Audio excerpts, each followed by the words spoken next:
Good morning, everyone, and welcome to today's Midweek Money Matters, where we're focusing on the red flags of elder abuse and who to call when you have concerns about that.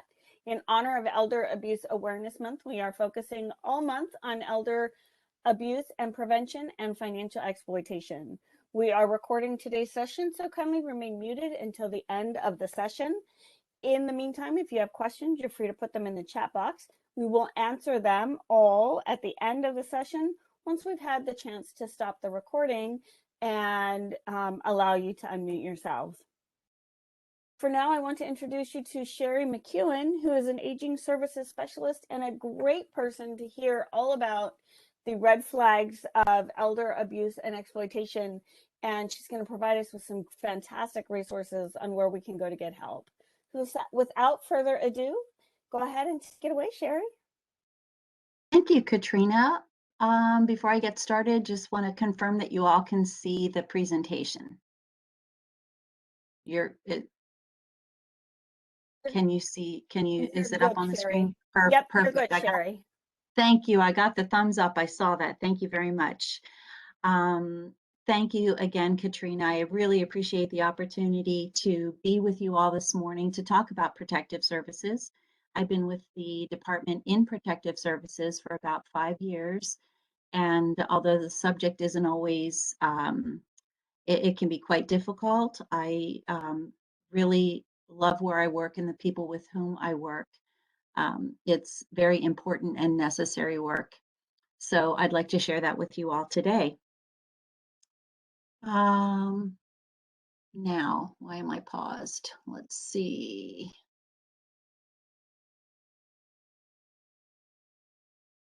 I don't know why this isn't. It seems like this is paused, Katrina. I'm trying to advance. Not sure how to unpause it. Sorry about this, folks.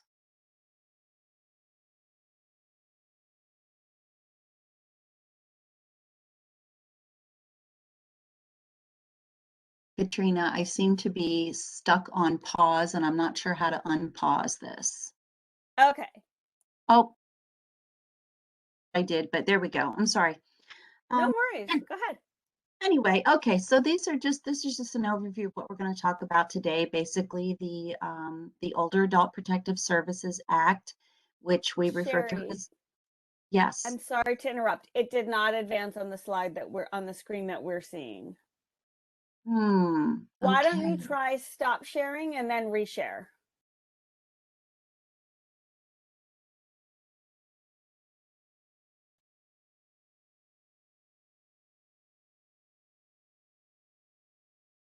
Okay.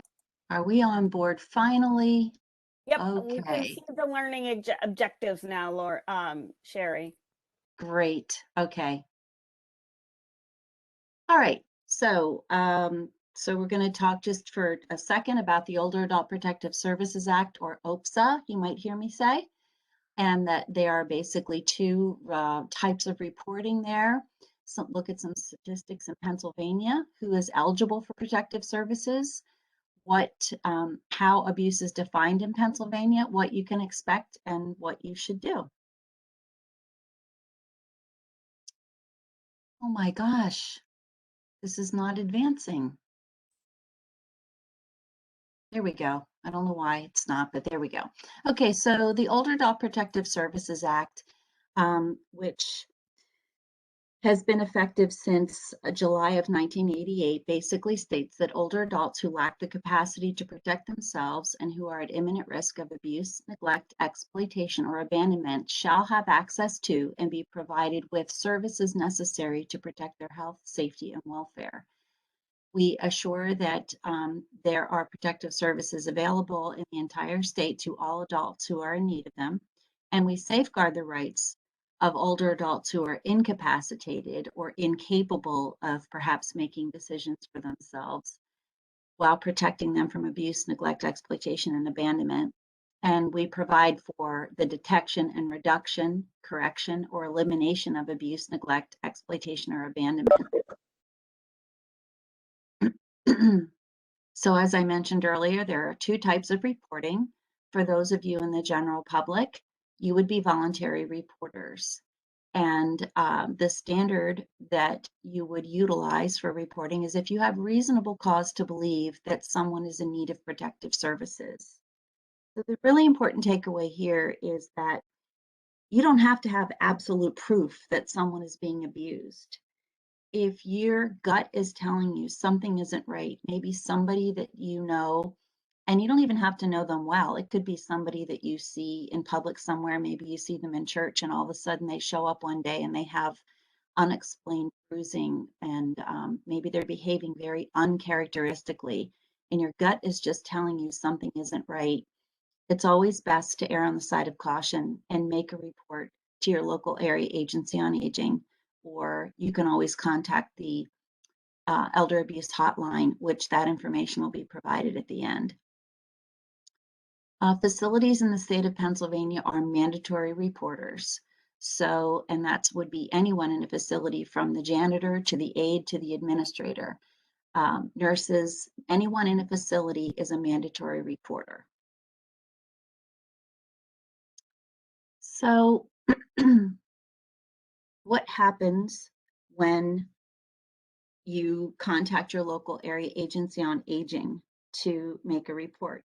And by the way, if you hear me say this, because we're so accustomed to this, we shorthand it and call them the AAAs, not to be confused with the auto clubs. So the area agency on aging, as I mentioned it today, or the AAA, that's who I'm referring to.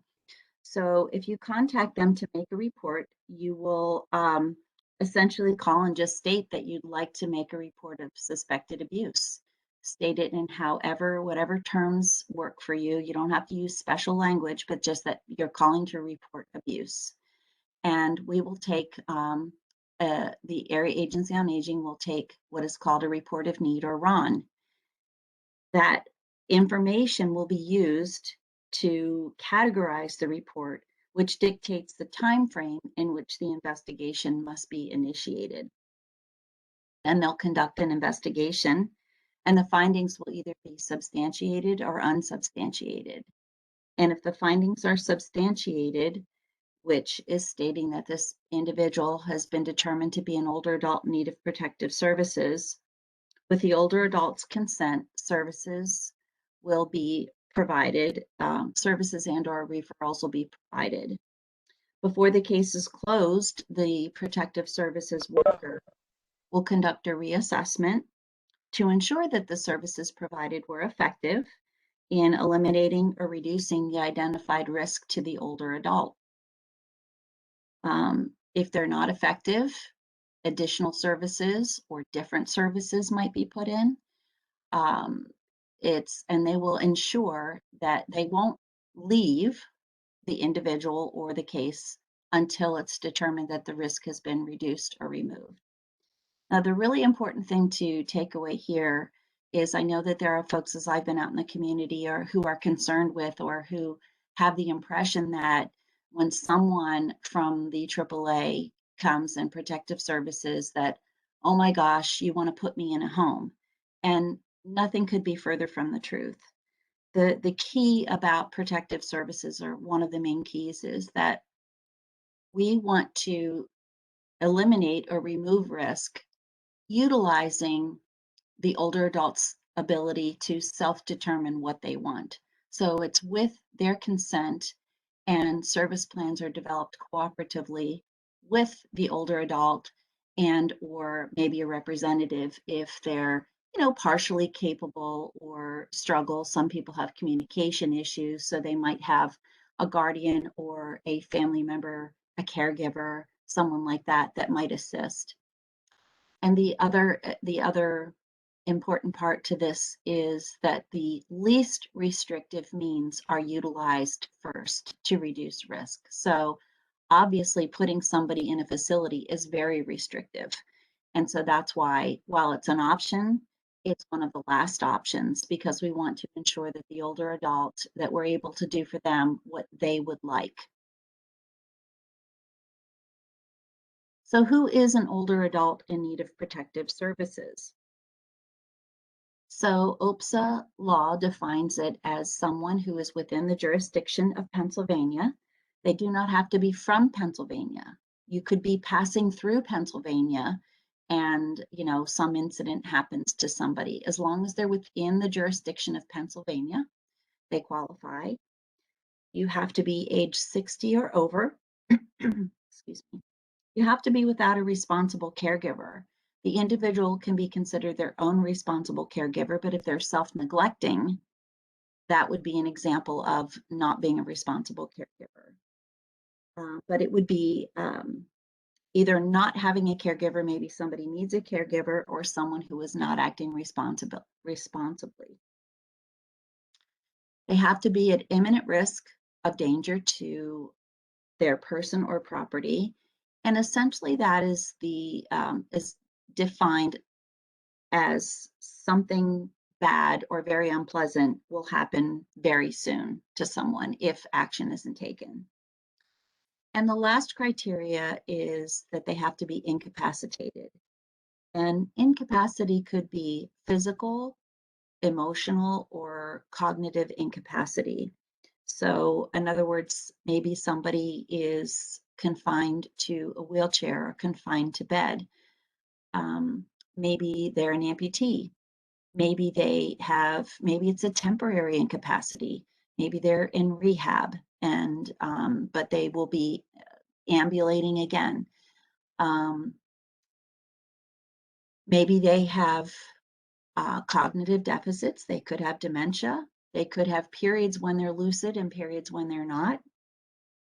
They could also be recipients of threats and are frightened or intimidated, which makes them reluctant to perhaps make decisions for themselves because they're scared to death. So those are forms of incapacity. And the older adult needs to meet all 5 of these criteria always in order to be considered an older adult in need of protective services. So when we look at Pennsylvania, these are the most recent statistics we have for fiscal year 19 to 20. And the Area Agency on Aging takes all reports of need. We may not investigate all of them because you'll see on the slide it says APS and OAPS. There's Adult Protective Services for 18 to 59, and then Older Adult Protective Services. So the total number of reports taken during that fiscal year was over 50,000. The total of older adult reports was 36,000, representing 72% of total reports. That number has increased by 80% over the past 5 years. So reports just keep increasing and steadily so. The total number of reports investigated was 31,000 reports, and 11,000 were substantiated, or 36%.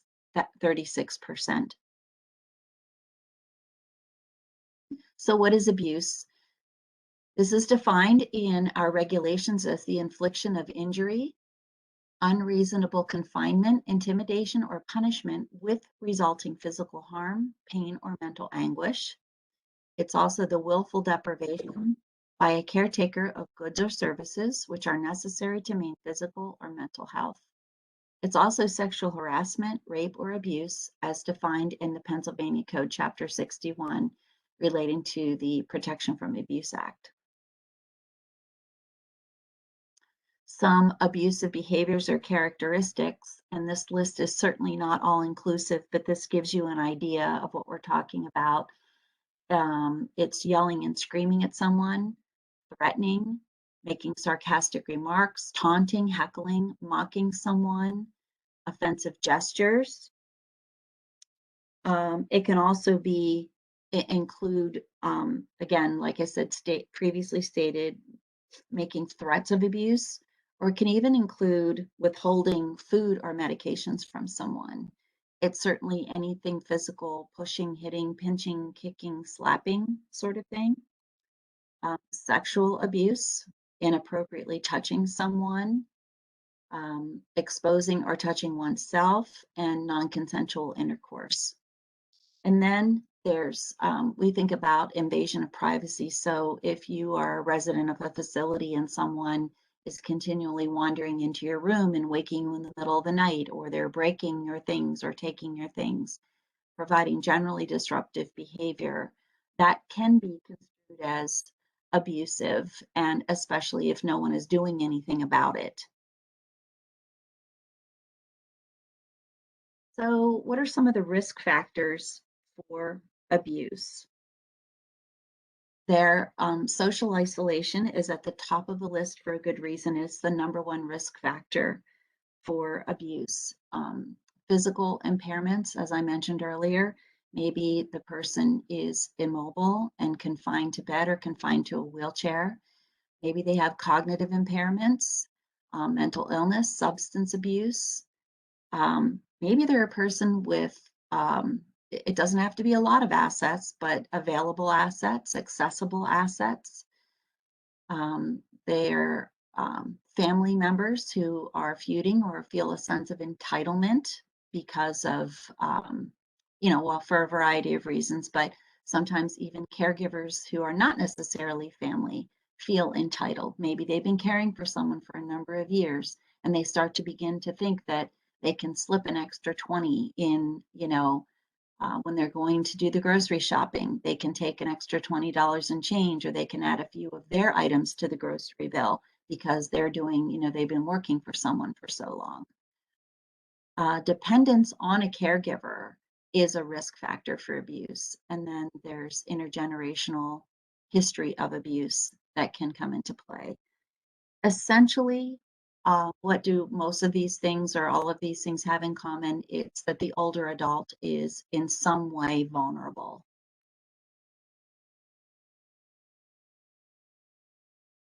So this seems like maybe a no-brainer, recognizing physical signs of abuse. I would argue and think about, sometimes, the other day my daughter saw a bruise on my arm and she said, "Where did you get that?" And I said, "Oh Lord, I have no idea. I've been gardening." And the truth is, I did have no idea, and I don't bruise easily, but I happened to have a bruise on my arm for which I had no explanation. But it was a small bruise. If someone has maybe an awkward looking bruise, maybe it's in the shape of fingerprints or a hand, maybe the sheer size of it or color of it, it's dark, which might indicate a hard hit. Things, those sorts of things that you want to pay attention to. And if the older adult doesn't have an idea where it came from or what might have happened, and maybe there's a little bit of awkward reaction to your questioning, maybe they recoil if you reach out to them. Those things in combination might cause you to think that someone might be being abused. Certainly, things like signs of restraints around the wrists or ankles, fractures, burns. Maybe they have broken assistive devices like glasses or dentures or a cane. The wheelchair is broken, something like that. They have changes in behavior that can't really be explained. Sometimes folks overtly and often report abuse, and maybe the family's like, "Oh, they're always saying that." Well, there might be something to it. You cannot assume, we don't assume, that just because someone is old or someone has dementia, we don't just assume and chalk it up to dementia. We do an investigation to ensure that's the case. Maybe lab results are returned that indicate someone is dehydrated or has been over medicated or under medicated. Maybe they have an infection and are not receiving proper medication. And then there's certainly the refusal of care and services, which could be family is refusing to have someone treated, or the older adult is self-neglecting and refusing services. So, what is neglect? It's the failure to provide for oneself or the failure of a caretaker to provide goods or services essential to avoid a clear and serious threat to physical or mental health. The law also defines exploitation as, when we look at all areas of abuse, we're looking at everything: abuse, neglect, exploitation, and abandonment. So exploitation is not specifically or strictly financial. It's the act or course of conduct by a caretaker or another person against an older adult or an older adult's resources without the informed consent of the older adult or with consent obtained through misrepresentation, coercion, or threats of force that results in monetary, personal, or other benefit, gain, or profit for the perpetrator, or monetary or personal loss to the older adult. Abandonment is essentially the desertion of an older adult by a caregiver. These are some signs or tips that can help you to recognize what neglect might look like. What we often see are unmet medical needs. And again, people have, if they have the capacity to refuse services, if they can, what we always say is if they can, do they have the ability to make an informed decision and understand the consequences? So again, are you going to know this about a stranger? Not necessarily. But certainly a family member you might know and you might recognize whether or not they have that ability. And some folks, one thing that I've learned through working here is that I am amazed at what having a UTI infection can do to people and how people can react to that. They can have these sort of mental responses that you wouldn't expect. They can be crabby and grouchy and do things like self-neglect and refuse services. And you wouldn't necessarily make the connection to a urinary tract infection, but sometimes that's what it is. So we like to look at as and think about as many things as possible. So we're looking at, their nutrition.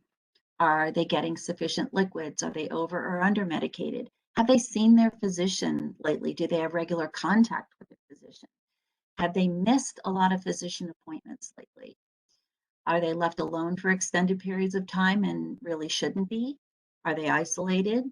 Do they live in unsanitary or unsafe conditions? We see a lot of hoarding. Personal hygiene needs are not met. Maybe they're not really quite capable of doing good personal care and they need assistance. Maybe they're reluctant to ask. Maybe they're embarrassed to ask. The person could have wounds. They could begin wandering, which is very unsafe, and certainly falls. And falls for a variety of reasons. One way, and you see here, care plans not followed in parentheses. In people in facilities fall all the time. Accidents happen. We're not saying that if somebody falls in a facility, that means there's abuse. But if you hear of or see or know of a loved one or a person in a facility and they're falling all the time, it should be, that should not be happening. If someone is falling, there should be a care plan to investigate why are they falling and what are we doing about it to prevent those falls. And then the second question you would ask about that is that care plan for those falls being followed? I would say that's a sort of a very common occurrence in facilities is that there's a care plan and perhaps it's not being followed. And again, for a variety of reasons. Maybe it's a temporary worker who's brought in to help with an overflow of, they have a lot of staff, they're short staffed and they need additional hands. And this person doesn't know the care needs of everyone and they don't take the time to find out. They just sort of dive right in. Sometimes things aren't intentional, but they should know that they should review those things before providing care. And if they don't, that's abuse. It's abuse in the form of neglect to provide appropriate care. I could go on and on about a lot of these things, but I think that you get the idea from these bullet points. So when we get to exploitation, most frequently what we see is certainly financial exploitation in a variety of ways. We think about senior financial exploitation and fraud which is the illegal or improper use of a senior's resources for another's benefit or profit or advantage. Exploitation usually involves someone that the senior knows, a family member, a caregiver. And fraud is most usually perpetrated by a stranger, such as a telemarketer, maybe an investment promoter, that sort of thing. One thing that you need to be aware of here and think about is just making bad financial decisions, being a bad money manager, does not necessarily constitute exploitation. So what I would say is, was this person always bad with their money and didn't always make the best financial decisions? Or is something that you're now aware of, is this new? Is there a reason this is happening? But just being bad with your money doesn't necessarily mean that there's exploitation going on. So the other part to exploitation is, and again, this is another topic I could get into great lengths about, but it really also includes, when we think of exploitation, trafficking of older adults, in that they could be used for forced labor, maybe babysitting, cleaning, and they're either getting no compensation or very unfair compensation, or if it's in the case of, maybe they're tasked with, they can barely take care of themselves and they're tasked with, watching 5 toddlers, and they just can't do it. They're not capable of doing it. It can also be someone who is charging the older adult an exorbitant or unreasonable amount of either rent or maybe money. It's like, they think, while they're living with me, I have the right to be paid for providing care, which is, but if they're charging them $10,000, that's, might be exploitation. Care is being provided by this individual. So those things would be red flags to exploitation. So again, we talked about risk factors before. These are similar, that general vulnerability. Maybe there's illness or disability, whether it's physical or emotional.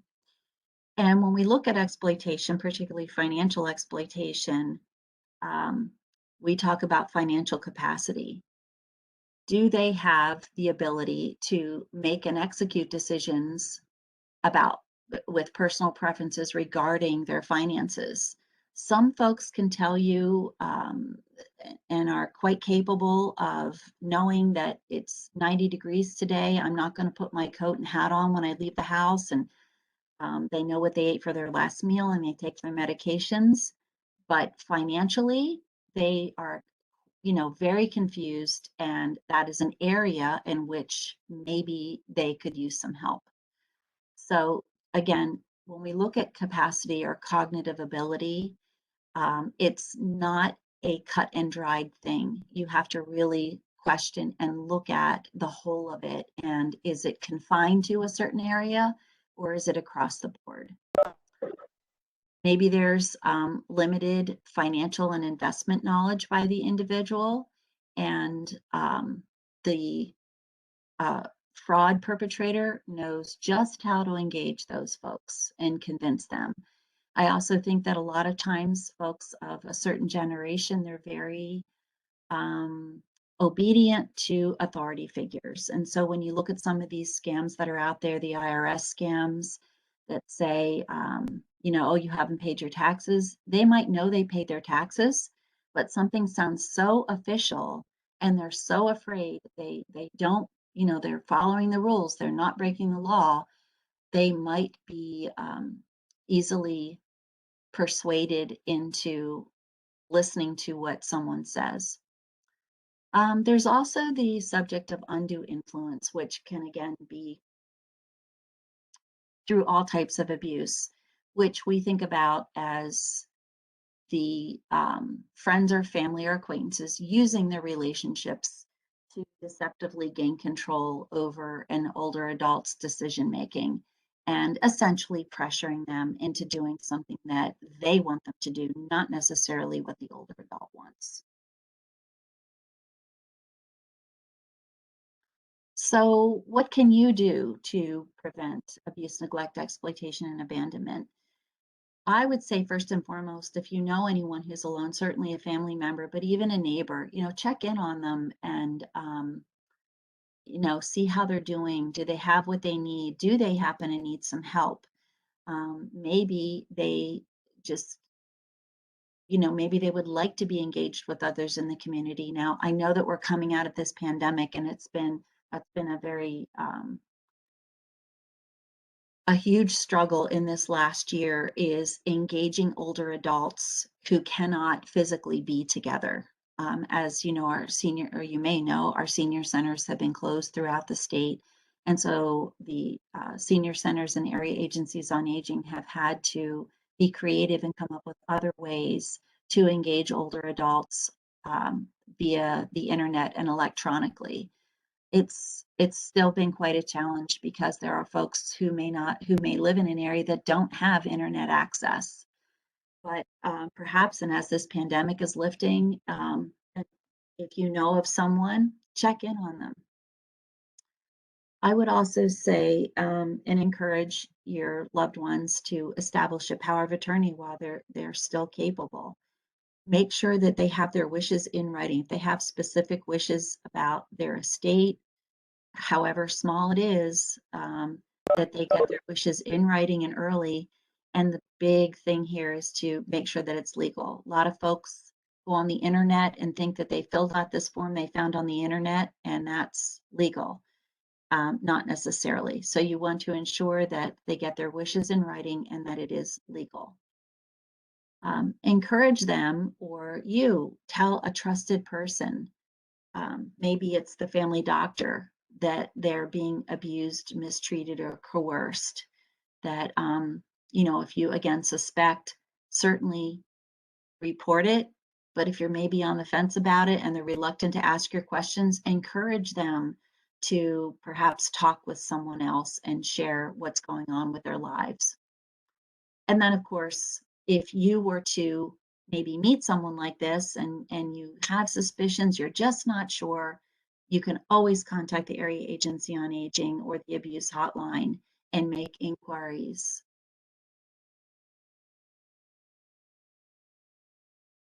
So let me see what time.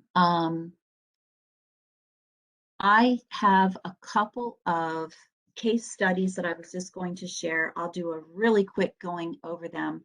The first one is just an example of that was an exploitation case where the older adult was um, divorced a long time ago, never had any children, and he had extended family, but they lived in another state and they really didn't have much interaction with one another, phone calls here and there.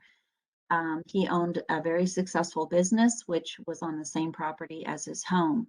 A former girlfriend comes out of the woodwork, who this girlfriend is now married, and she comes back into the picture and she starts working in this business for this gentleman. And as he is beginning to cognitively decline, she is stepping in to help out, but she begins to step a little bit too far. She's really got the perfect scenario here. There's nobody looking out for this gentleman. Like I said, he has no family locally. Any extended family are far away, and she's able to keep them at bay. They don't necessarily see what's going on to ask questions. She is paying bills with his credit card. She purchases a car with his money for her daughter. um, she, with another person who worked in this business, as this person continued to decline cognitively, um, she moved him out of his house and into a small room in the business and sold the house and business essentially out from under him for way, way, way under value. So I would argue she had a co-conspirator here in this person who purchased the house for way under value, house and business, and knew that it was under value. The other situation was a neglect situation. An older adult lived with her son who was acting as her caregiver, and I believe he was a paid caregiver. He decided he wanted to go on vacation for a week. The problem was he failed to set up any services for her in his absence, so he just left her completely alone. She was essentially 100% care dependent. She couldn't prepare a meal for herself, um, take her own medications, provide personal care, nothing.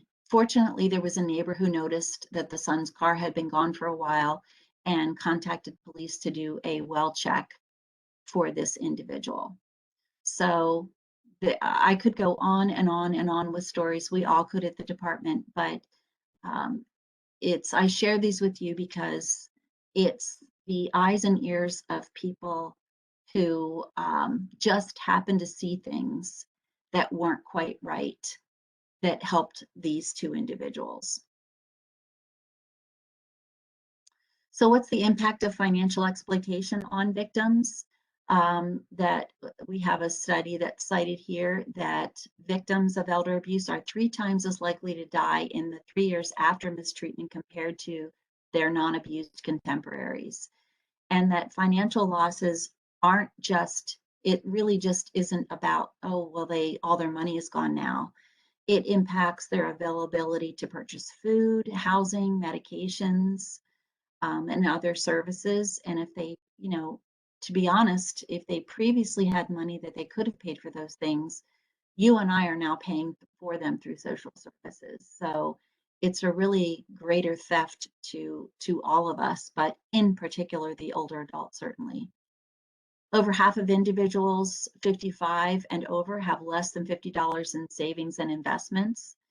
And generally, when we discover these losses, they're really not recouped very often or at a fraction of the dollar. And I believe the latest statistics are that $36.5 billion annually are lost to financial exploitation. That's in the country, not just the state of Pennsylvania. So what can you expect when you contact the Area Agency on Aging to make a report? That the report will be taken very seriously. The report will be categorized and affirmed by a PS worker, and referrals will be made. That investigations are comprehensive and unbiased, and they're required, as I mentioned earlier when we talked about categorizing, that there are certain time frames dictated by law that have to be observed, and that we sometimes do collaborative investigations with a licensing entity, particularly, in facilities. There are very strict confidentiality rules, and so reporters are never, ever revealed. I believe in the history of aging. I don't think a reporter, a person, if they wanted to know the identity of a reporter, would have to obtain a court order, and then the Secretary of the Department of Aging can decide whether or not a reporter will be revealed. And as I said, I think that in the history of aging, no reporter has ever been revealed. So you can feel confident that your identity will be safeguarded. And when there's, that in general, things like collateral contacts they're kept private. A result of a case might be revealed to a facility, for example, that it was substantiated or not, but who was spoken to and interviewed, those sorts of things are not identified. And you can report anonymously if you like. It's more helpful if you can provide a name and contact information in case we need to contact you again, but you can report anonymously. And that whenever we go out, for example, if it's in a home and maybe the call was received about one person, and you get out there and it turns out that there's a couple that lives together and the spouse also could use services. We don't just say, well, we only received a report for this one person, we're not doing anything. They will provide services as needed and assess and evaluate for the other person or people in the home. Maybe there are disabled children that live there as well, or just, minor children, for example. So we assess all areas, and we would assess for everyone in the home. These are just some resources that you can look over if necessary at the Department of Aging, Banking and Security, Senior Law. And this is how you can report abuse. This is the 1-800 hotline number. And you can also report to your local area agency on aging, whatever county that you happen to be in. Every county, some counties are joinders, meaning in more rural counties, there might be one area agency on aging for 2 counties, for example, like Mifflin and Juniata counties is one area agency on aging, but serves both counties. We always like to say, if you see something, say something. We'd rather investigate and find out it was nothing than have something be overlooked. This is the contact information for the Director of Protective Services, Denise Getchin, and my contact information. We're going to open it up to some questions. I think I'm just shy of 45 minutes. I apologize for going over. If you have any questions and have the time, I'm very happy to answer them. But I would like to say that if anyone has any questions later, maybe later in the day, you'll think of something, or next week, something might come up. Any questions that you have, please, please, please feel free to reach out to me. That's my direct line and my email address. I'd be happy to answer any questions you might have. Sherry, thank you so much for that great presentation. It never fails to amaze me when I hear the statistics about how many older adults become victims and the actual losses. And not only that, that 3 times more likely the mortality rate. It just absolutely kind of leaves me dumbfounded, to be honest. But we have quite a few people on the call today.